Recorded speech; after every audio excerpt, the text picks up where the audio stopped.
आपको मध्य प्रदेश के रीवा से बताते हैं। मध्य प्रदेश के रीवा में सरोज नाम का एक व्यक्ति साइबर ठगों से इस कदर परेशान हो गया कि उसने अपनी ही पिस्टल से गोली मार करके अपनी जान दे दी।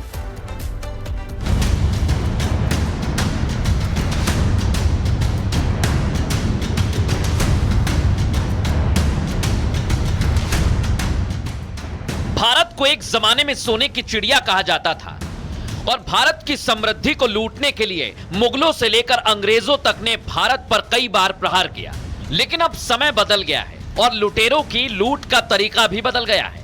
अब ठग डिजिटल ठगी करने लगे हैं। साइबर ठगी के मामले रोजाना बढ़ते जा रहे हैं और इन्हीं बढ़ते मामलों से सचेत करने के लिए भारत सरकार ने हर फोन कॉल से पहले 40 सेकंड तक सुनाई देने वाली अमिताभ बच्चन के वॉइस मैसेज को लगा दिया था। ये लोगों को साइबर फ्रॉड से जागरूक करने का एक माध्यम था।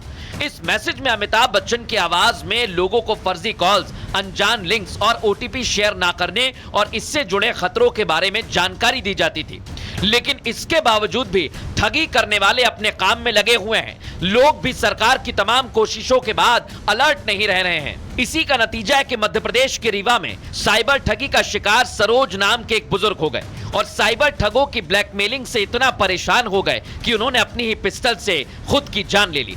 उन्होंने साइबर ठगों को उधार तक पैसे लेकर ट्रांसफर कर दिए, लेकिन उनकी मांग बढ़ती चली गई।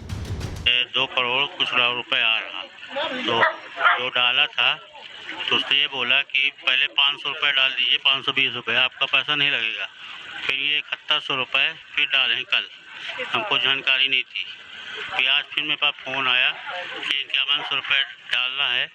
तो मेरी सास ने मेरे को फ़ोन लगाया, तो मैंने आके उसको फ़ोन लगाया तो फ़ोन मेरा काट दिया। बोला वही नंबर से फ़ोन लगा, उनसे बात कराइए। और इन्होंने कर्जा ले लेके 70-75 हज़ार 50-60 हज़ार रुपये डाला है। सरोज को साइबर ठग बार बार कॉल करते, वीडियो कॉल करते, उनसे पैसे मांगते, ब्लैकमेल करते। 50 से 60 हजार रुपए वो ठग चुके थे, लेकिन ठग गिरोह की मांग रुकने का नाम नहीं ले रही थी। वो कभी पुलिस की वर्दी पहनकर कॉल करते तो कभी साइबर ठग किसी बड़े अधिकारी का भेष बनाकर सरोज को परेशान करते। इन ठगों ने ज्यादा से ज्यादा पैसे ऐंठने के चक्कर में इतना दबाव बनाया कि जिस उम्र में लोग रिटायरमेंट लेकर घूमते फिरते हैं, भगवान का भजन करते हैं, उस उम्र में एक बुजुर्ग ने अपनी लाइसेंसी पिस्टल निकाली और खुद को मौत के घाट उतार दिया। वर्दी में भी फ़ोन आया था, कल आया था। व्हाट्सएप कॉलिंग थी, व्हाट्सएप में थी। मैंने मोबाइल देखा तो वो तुरंत काट दिया था। फ़ोन आ गया हमारे पास कि पैसा 5100 रुपये आप दे दीजिए। तो हमारी सास ने हमको फ़ोन लगाया, तो हमने कहा पैसा नहीं देना है, कोतवाली चलना, रिपोर्ट डालना है। जितना देश तरक्की कर रहा है, उसके साथ जुर्म की दुनिया के सौदागर भी अपने पैर पसार कर आगे बढ़ रहे हैं। ये देश को पीछे धकेलने का काम करते हैं। इसी से हम सबको सतर्क रहना है, क्योंकि हमारी सतर्कता ही हमारे साथ पूरे देश को फ्रॉड से बचाएगी। इसलिए तो सरकार मैसेज से लेकर वॉइस मैसेज के जरिए लोगों को सतर्क कर रही है, नए नए तरीके अपना रही है, क्योंकि हर एक नागरिक की तरक्की ही देश को विकसित बनाएगी। रीवा में बुजुर्ग की खुदकुशी के इस मामले में तो जांच हो गई है। एफएसएल की टीम ने घटनास्थल पहुंचकर तहकीकात भी शुरू कर दी है। दुबे जी हैं, उन्होंने अपने 12 बोर की लाइसेंसी बंदूक से जो है स्वयं को गोली मार ली है। अभी मौके पर पुलिस है और अभी एफएसएल टीम को ही बुलाया है और जो भी है भी जांच के बाद इसमें अग्रिम कार्रवाई की जाएगी। लेकिन इन मामलों से बचना होगा, सतर्क रहना होगा, सावधान रहना होगा। साइबर ठगी तेजी से देश को लूटने का काम कर रही है। घर बैठे बैठे लोगों को लूटा जा रहा है, लूट को अंजाम दिया जा रहा है। इनके जाल में आपको नहीं फंसना है, किसी भी लालच में आना नहीं है, डरना नहीं है, समझदारी से काम लेना है, आगे बढ़ना है और देश को आगे बढ़ाना है।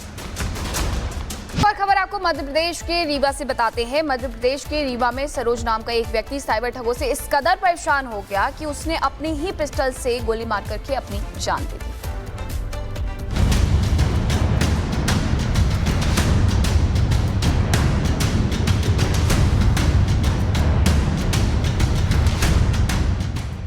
भारत को एक जमाने में सोने की चिड़िया कहा जाता था और भारत की समृद्धि को लूटने के लिए मुगलों से लेकर अंग्रेजों तक ने भारत पर कई बार प्रहार किया।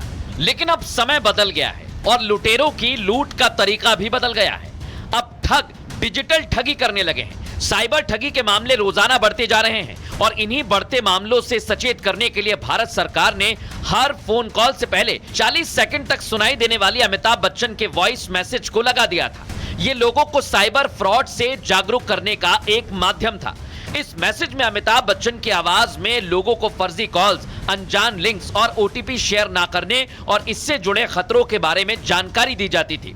लेकिन इसके बावजूद भी ठगी करने वाले अपने काम में लगे हुए हैं। लोग भी सरकार की तमाम कोशिशों के बाद अलर्ट नहीं रह रहे हैं। इसी का नतीजा है कि मध्य प्रदेश के रीवा में साइबर ठगी का शिकार सरोज नाम के एक बुजुर्ग हो गए और साइबर ठगों की ब्लैकमेलिंग से इतना परेशान हो गए कि उन्होंने अपनी ही पिस्टल से खुद की जान ले ली। उन्होंने साइबर ठगों को उधार तक पैसे लेकर ट्रांसफर कर दिए, लेकिन उनकी मांग बढ़ती चली गई। 2 करोड़ कुछ रुपए आ रहा, तो जो डाला था तो उसने ये बोला कि पहले 500 रुपये डाल दीजिए, 520 रुपये, आपका पैसा नहीं लगेगा। फिर ये 7100 रुपये फिर डालें कल, हमको जानकारी नहीं थी। फिर आज फिर मेरे पास फ़ोन आया कि 5100 रुपये डालना है, तो मेरी सास ने मेरे को फ़ोन लगाया, तो मैंने आके उसको फ़ोन लगाया तो फ़ोन मेरा काट दिया, बोला वही नंबर से फ़ोन लगा, उनसे ही बात कराइए। और इन्होंने कर्जा ले लेके 70-75 हज़ार 50-60 हज़ार रुपये डाला है। सरोज को साइबर ठग बार बार कॉल करते, वीडियो कॉल करते, उनसे पैसे मांगते, ब्लैकमेल करते। 50 से 60 हजार रुपए वो ठग चुके थे, लेकिन ठग गिरोह की मांग रुकने का नाम नहीं ले रही थी। वो कभी पुलिस की वर्दी पहनकर कॉल करते, तो कभी साइबर ठग किसी बड़े अधिकारी का भेष बनाकर सरोज को परेशान करते। इन ठगों ने ज्यादा से ज्यादा पैसे ऐंठने के चक्कर में इतना दबाव बनाया कि जिस उम्र में लोग रिटायरमेंट लेकर घूमते फिरते हैं, भगवान का भजन करते हैं, उस उम्र में एक बुजुर्ग ने अपनी लाइसेंसी पिस्टल निकाली और खुद को मौत के घाट उतार दिया। वर्दी में भी फ़ोन आया था, कल आया था। व्हाट्सएप कॉलिंग थी? व्हाट्सएप में थी। मैंने मोबाइल देखा तो वो तुरंत काटवा दिया था। फ़ोन आ गया हमारे पास कि पैसा 5100 रुपये आप दे दीजिए, तो हमारी सास ने हमको फ़ोन लगाया, तो हमने कहा पैसा नहीं देना है, कोतवाली चलना, रिपोर्ट डालना है। जितना देश तरक्की कर रहा है, उसके साथ जुर्म की दुनिया के सौदागर भी अपने पैर पसार कर आगे बढ़ रहे हैं। ये देश को पीछे धकेलने का काम करते हैं। इसी से हम सबको सतर्क रहना है, क्योंकि हमारी सतर्कता ही हमारे साथ पूरे देश को फ्रॉड से बचाएगी। इसलिए तो सरकार मैसेज से लेकर वॉइस मैसेज के जरिए लोगों को सतर्क कर रही है, नए नए तरीके अपना रही है, क्योंकि हर एक नागरिक की तरक्की ही देश को विकसित बनाएगी। रीवा में बुजुर्ग की खुदकुशी के इस मामले में तो जांच हो गई है। एफएसएल की टीम ने घटनास्थल पहुंचकर तहकीकात भी शुरू कर दी है। दुबे जी हैं, उन्होंने अपने 12 बोर की लाइसेंसी बंदूक से जो है स्वयं को गोली मार ली है। अभी मौके पर पुलिस है और अभी एफएसएल टीम को ही बुलाया है और जो भी है भी जांच के बाद इसमें अग्रिम कार्रवाई की जाएगी। लेकिन इन मामलों से बचना होगा, सतर्क रहना होगा, सावधान रहना होगा। साइबर ठगी तेजी से देश को लूटने का काम कर रही है। घर बैठे बैठे लोगों को लूटा जा रहा है, लूट को अंजाम दिया जा रहा है। इनके जाल में आपको नहीं फंसना है, किसी भी लालच में आना नहीं है, डरना नहीं है, समझदारी से काम लेना है, आगे बढ़ना है और देश को आगे बढ़ाना है।